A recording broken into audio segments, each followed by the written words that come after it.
So, we know what Jesus says is super important, right? Well, one of the last things he said to his followers was go and make disciples of all nations. But how do we do that? Well, tip number one, walk alongside them. For someone who has no idea how to follow Jesus, they need to see how it's done. Paul said in 1 Corinthians 11 verse 1, follow my example as I follow the example of Christ. You can show them, invite them into your life, share why you regularly pray, read the Bible, reflect on your character. Show them how to do it and the different ways of doing it. You don't need to be perfect at it. Maybe it's inviting them to a Bible study, inviting them for a time of prayer. Be readily available to them and be persistent in helping them. Have patience, have grace. There'll be times they slip up, so remind them of the truth. Pray for them. Walking alongside them is a commitment to sacrifice your time, resources, and effort for their benefit. Tip number two, do a course. There are so many great courses out there on following Jesus and what that means. It can be quite daunting for a new Christian to do something like that alone.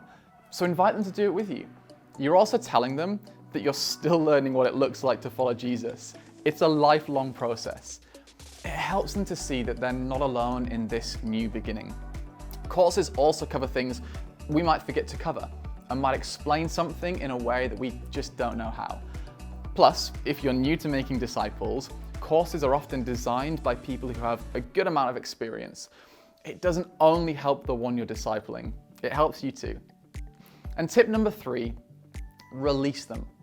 In our desire to see them be all God has called them to be, we might have a tendency to protect them, but they're not ours, they're God's.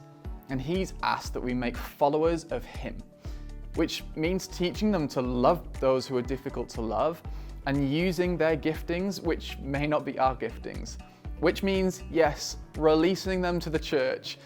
The church are a beautiful people. Some learning to follow Jesus, some saying they do but don't, and others not sure where they're at. It can be scary letting someone into that mix, but we trust God. And it's in that environment with the joys and frustrations that we walk alongside them, teaching them about forgiveness, integrity, servant-heartedness, the disciplines, and all the other things a follower of Jesus looks like. It's actually a really great place for a disciple to be. So there are 3 tips on making disciples. Tip number 1, walk alongside them. Tip number 2, do a course. And tip number 3, release them. You'll find some extra content that might help you in the Discover More section of this episode. For more discipleship content like this, visit cbneurope.com/Devo.